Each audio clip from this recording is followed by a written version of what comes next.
whether you're taking a weight loss journey or a learning to travel out of body journey or a spiritual journey or a new career, whatever it is, are you doing it from a place of I'll be good enough when I get, do, have, or be that? And is it coming from an energy of lack, or is it coming from I'm awesome, I'm a work in progress, and we're all a work in progress, and I think it would be really fun to choose with my free will to see what I can achieve in this area, as many failures as it takes. And am I already good enough as it is?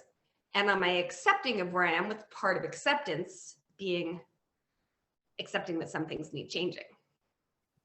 Even when I'm working with people to do shadow work or eating their shit sandwiches, it shouldn't come from a place of, oh my gosh, I was being manipulative and spiritually bypassing. I'm so terrible. It should be from, oh, I was being a manipulative, spiritually bypassing, arrogant asshole. That's amazing. What a brilliant awareness. That is super brave to look at. Most people would never look at that. I'm incredible. How empowering that I have awareness that I can change these things now. So whatever journey it is, it's that energy behind why we're doing it. And once we get there, will we really be happy? Is it really aligned for us at our true soul value level? And how can I enjoy the journey? And I think that's kind of where we need to start looking at any sort of growth or personal discovery journey. Right. Right. And that just flips it on its head, because, most programs or, teachers, coaches, whatever out there saying, you're miserable for X reason and do this to feel better. And what you're saying is like, to start the journey is to see through sort of the illusion that, your satisfaction, your self, acceptance, it's over there when you do these things to get there. And you're saying, no, we start in a different place. We start the journey. And then what we do unfolds from there. And you don't experience failure, or, that doesn't feel like failure. It feels like experience and learning and growing. And there isn't a negative aspect to it, because you started from this totally different place. Totally. I see this a lot with really high achievers who tell me that the way that they achieve things, whether it be a PhD or an extra $10 million in their company or whatever that there is that they're striving for, one of the challenges is that they never feel good once they get there, because it's an ever-moving goal, right? It's that continually moving carrot. But the other thing is that they believe that they need that harsh inner critic or that feeling of worthlessness to motivate them, because they're like, that's what gets me up in the morning and pushes me. So what I explain to other perfectionists or natural high achievers is that, look at it, maybe a child as an example. So if you have a child who you want them to do well in school, they could get a result from a place of, if you fail, you're going to amount to nothing.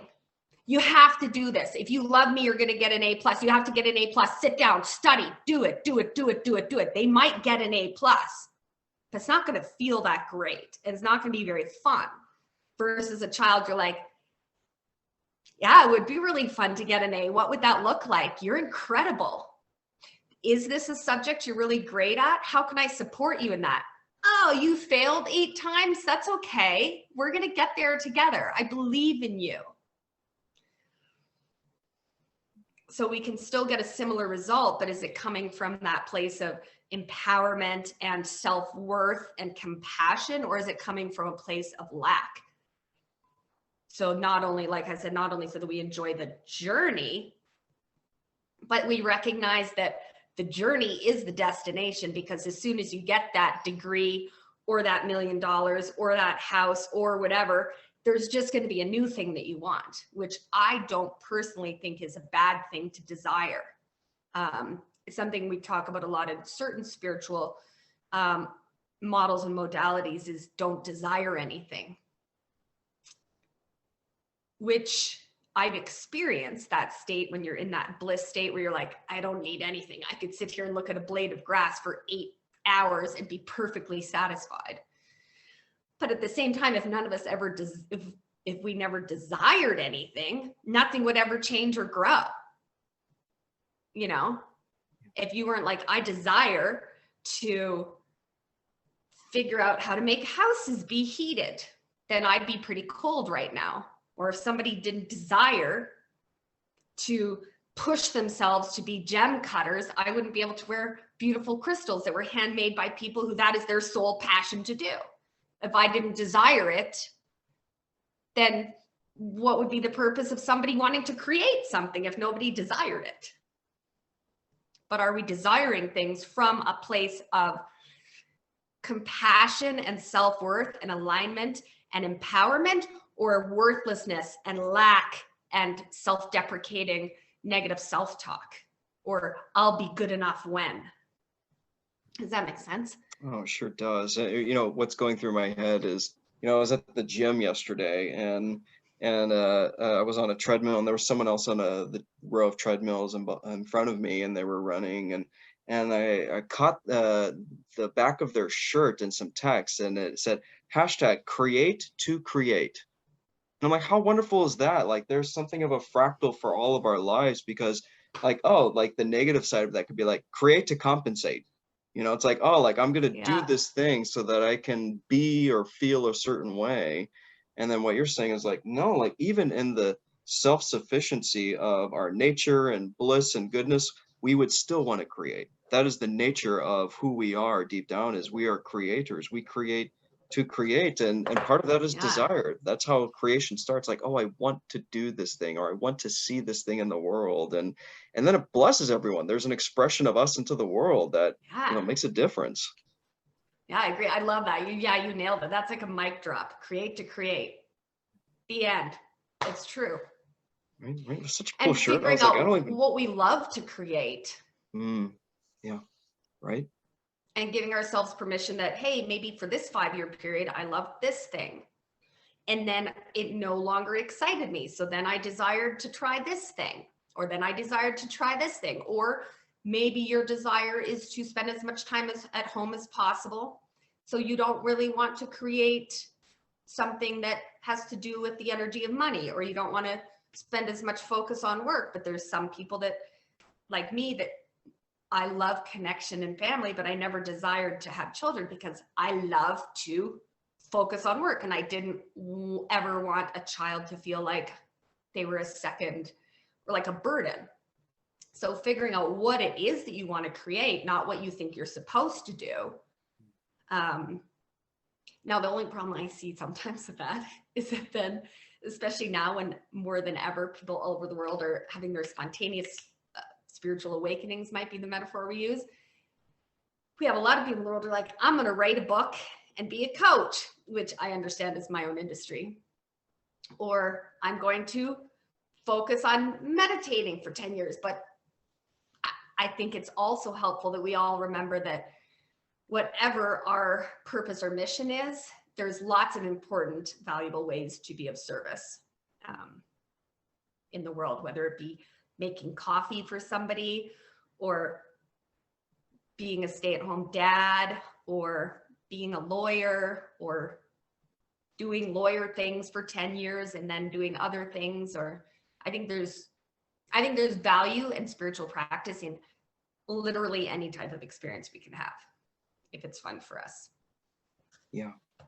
Oh, ain't that the truth? Like it's what's the movie called where it's like it's got like warrior in the title or something, but there's this like basically spiritual guru that, you know, can teleport and stuff, but he works at like a gas station, and he really wants to be there, and he fills up people's cars with gas, and I love it. And I think it's called The Peaceful Warrior. It's a great film. And it's like, yeah, like there was this conversation I was having with a younger person. They're like, oh, I want to teach.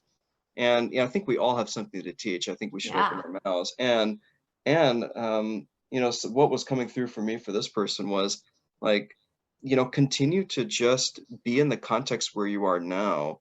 And then the universe will take you to where you need to teach, whether that's with individuals or big groups or something. Like, we don't judge it or have any expectations, but Mhm. if we just are where we are, full-heartedly serving, loving, that is the teaching, that is the service, just the presence of who we are. And so I totally agree, Sandy. It's like, no matter what role, lawyer, whatever, like, it's all Mhm. important. It's all a kind of meditation. It's a kind of teaching. Yes, It's a kind of service to whatever you are. Be in it with excellence and love and care and presence. And then, yeah, totally. if you want to do something different, well, do something different, be authentic. But Yeah. if you have to be where you are, find meaning, find pleasure, find goodness where you are as things are. And so I'm totally resonating with what you're saying. Yeah, you said it perfectly. Absolutely perfectly. And just that if you're selling shoes or making pens or, there's value in everything. If somebody didn't make pens, how would I write down that what you just said so that I can remember it later so that I make sure I integrate it? If we all just went into spiritual communes and conscious communities and disassociated from the structures of the establishment, who would make the computers that we want to do our online coaching with? Who would be making sure that the internet works for me and that I have electricity and that I have a nice soft sweater to wear that doesn't make my arms itchy?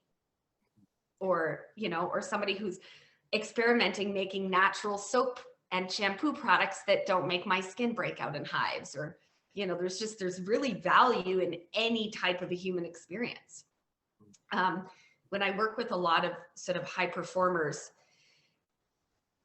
who are also going through a sort of awakening journey, one of the first instincts is I have to get out of the establishment and I need to go move somewhere and just be spiritual for a while, which might be a valid part of their journey for sure.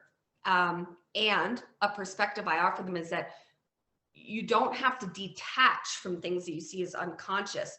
What we need to do is bring people who are more aware, keep them or bring them into those structures and start changing them from within. So whether you're working in finance or working as an accountant or working for a cutlery making company, whatever you're doing, how can we do all those things just with a little more integrity, a little more self-compassion, a little more compassion for others, and with a little more consideration to the environment, the people that are working there, the people that are receiving them, and really changing those structures from within, I think. Right. And even if just a small minority of the population really took that to heart, and like, we live in a different place, like, Mm-hmm. society would be different. And I've heard others say, and I totally agree, you wouldn't even need the majority of people living consciously like that. It's like, it would Mm-hmm. just take something of a smaller minority, and we'd have a seismic shift in how people experience daily life with each other. And, so it's like, But those yeah, are skills and tools that I think a lot of people need to be taught, yeah, because you can't necessarily perceive, you can only rationalize consciousness through experiential comparison. But since we're evolving out of the emotional dark ages, a lot of people don't have that point of reference or that tangible experience or somebody to model or mirror that for them. So giving people some sort of a framework or a journey that they can experience on their own to help them learn different ways to think, learn different ways to perceive, learn different ways to use their words, treat and treasure their bodies in a different way, so that we're nourishing our bodies with things that are helpful and that provide units of energy rather than require units of energy, and understanding how other people think. And I don't know if it'll be helpful to people or not, but there's definitely sort of understandable spiritual traps, we could call them, that I would love to help people not have to fall into. Like, I get right. these great guys who are like high up in corporations, and they have their awakening, and then all of a sudden they're like, I cannot be a part of the matrix. I cannot work in these unconscious institutions. And I think that if it is in their highest calling to do something different, party on. But I also think that it's important that we realize and recognize that the only way we can change those things is from within. Yeah. And we can't all go to a spiritual commune and wear hemp pants and drink kombucha and grow our own food surrounded by crystals. It sounds fun though. Right. But sometimes the most enlightened, conscious, spiritual practice you can do is to then stay within those structures and change how we do them. Because again, like I said, you can't, if we don't have people making pens for us to write ideas, or making computers for you and I to have a Zoom call, and making the internet work so that you and I can sit here and have this connection, or people to make a comfortable chair for me to sit in, or shoes so that my feet don't get cold, you know. Exactly. I love working with men who are in corporate environments because they are really, really changing things. Of course, women can too. I would like to acknowledge this is that I work with a lot of men, and the ones that we like to judge within these organizations. But when we give them new tools and new perspectives, the trickle down effect that they can have throughout an entire organization, I think is exciting. Absolutely. Instead of fearing the organization itself, or becoming, you know, intolerant of anything less evolved. Yeah, because just in terms of like worldly perspective, like they have significant power and influence, and it's like that could be leveraged for like positive impact, right? They awake, and their impulse is like, oh, I'm getting out of this position, out of this game, which there's something kind of healthy arising there, but Yeah, there's for also sure. like, okay, well, you can leave the vibration, so to speak, but stay in the dynamic for positive, and to have someone like you to say, I can help with supporting, staying in a context that you get to keep your own positive evolution that's unfolding. And not only that, you get to keep your job, which is great. And you get to like Yeah, leverage that power and influence for like positive things. And it's just like totally. so cool how that's possible. And so just so appreciate your passion and interest in working with that population, because they get shafted so often. People are fed up with the status quo of culture, and it's easy to say, oh, it's the rich white guys, and Yeah. there's some truth to that. And Which, yeah, rich, which is not totally untrue, but right, it's right, and it's like rich white guys deserve evolution too. Like they need support. absolutely. It's probably a combination of unresolved trauma and other garbage that push them to Yeah. work 80 plus hours a week. And it's like, hey, like they Mhm. deserve love and support too. And I love the work that you provide for folks in that way. It's like really meeting a quite important need, I think, not only for them as individuals, but hey, like if a CEO of a large corporation can like start changing the work environment and have a positive Yeah. influence, it's like that benefits everybody. That benefits everybody. Absolutely. And we're still, maybe we're not going to need as many things. I'm trying to look for something frivolous, a thing like it that we don't need in the future, but we will still need stuff. Yes. We need things to work. We need things to enjoy. And we need right now, until we have a better system, which would be a totally different conversation, we have the system of money, because it's very hard to say, I will give you a Reiki session. How many apples is that worth? Or, I have some fruit. Yeah.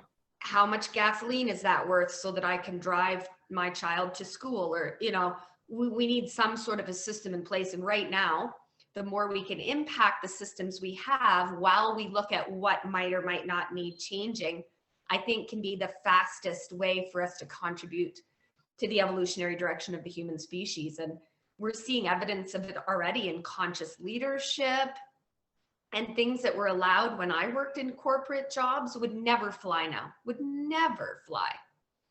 I work with some consultants who work in mines, and they go into these mines and we talk about different ways that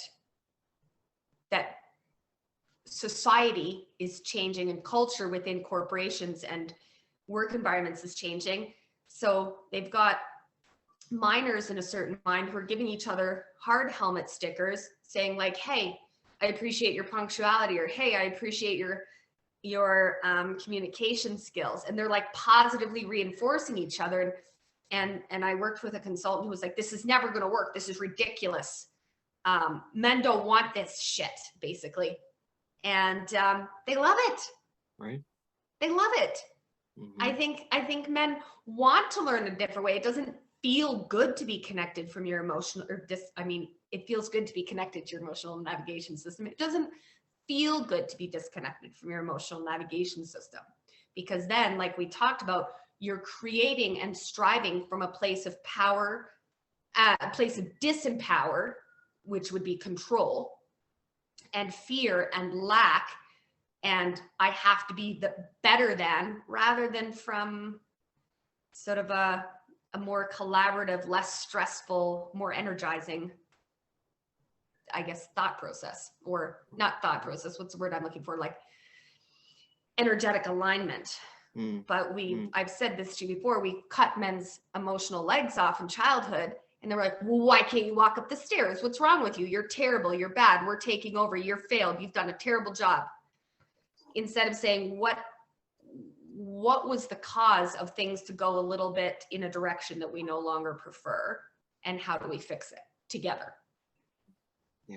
Yeah, so well said. Right. And to sort of end on this note, like something you shared with me before, which I just loved, was this passion for serving men is an also service to women. It's not exclusionary. It's like, like everyone on the planet benefits, and also just folks that don't identify in any binary. But it's like when one part of the demographic of the population is getting support, we are all so interconnected in ways that are for another conversation. But when Sandy's doing better, like that's going to influence Nathan. And Nathan's going to benefit from Sandy's light and joy, and more peace and less challenge. And when men are healing, growing, learning, women and everybody else too, it's just everyone's interest for that to be happening. So because their fathers, their husbands, their sons, they're somebody that they're your doctors, they might be stay-at-home dads parenting future children. I think you 100%. Said it perfectly, that it benefits everybody. And I think that I'm all for the rise of feminine empowerment and equality and non-binary acceptance, and anybody anywhere on the gender spectrum. And I don't think it needs to be at the expense of the divine masculine. I think that we can help them heal, and together, collaboratively, we can rise and recreate a new earth and shift the evolutionary direction of the human species into an experience that is going to be much more enjoyable for us to reincarnate back into. So it's also self-serving. I wonder sometimes, I think if people kind of understood a little more about how some of the models that you and I both agree upon, our beliefs about how this system works, but I sometimes think it would almost be helpful to selfishly incentivize people to be like, be careful, like literally everything you do, you're going to come back here. It's not your grandkids' problem. It's going to be all of our problem. So think about, am I leaving the world a place that I want to come back to and visit because it's so much fun? Or am I going to come back and go, oh man, we really made a mess of this. Right. It's just, sleep in the bed you made at a metaphysical level, right? And it is, it's like totally. Our sense of identity starts to change. It's like, it's not just me in this life now. There's something larger at play. And so, so agree. And looking forward to the next conversation, Sandy, because there's so much even within this conversation that we've, I could just go down every rabbit hole. I know. There's so, and they're all worthy, and there will be time. So I'm so excited to continue the conversation here, and thank you because for our audience, Sandy and I were just talking. You and I, Sandy, we're just enjoying conversation together and sort of exploring fun things in our friendship. And it's like I had said before the recording, you had dropped this mic drop, amazing moment. I'm like, we should just be recording this, and then some minutes later, you're like, all right, you know, let's just Yeah, record this. I was And, like, you know, I because, look weird. My hair is braided so that it looks curly tomorrow because I'm lazy. I just kind of rolled out of the shower, but I was like, oh, well, it's authentic, and authentic is really, right, right. And the best time for conscious conversations is now. So, you know, like, just so appreciate again, you just well saying, said. screw it, you know, just record. And, you know, now there's something of a gift from this time. So thank you for that. And Thank yeah, you.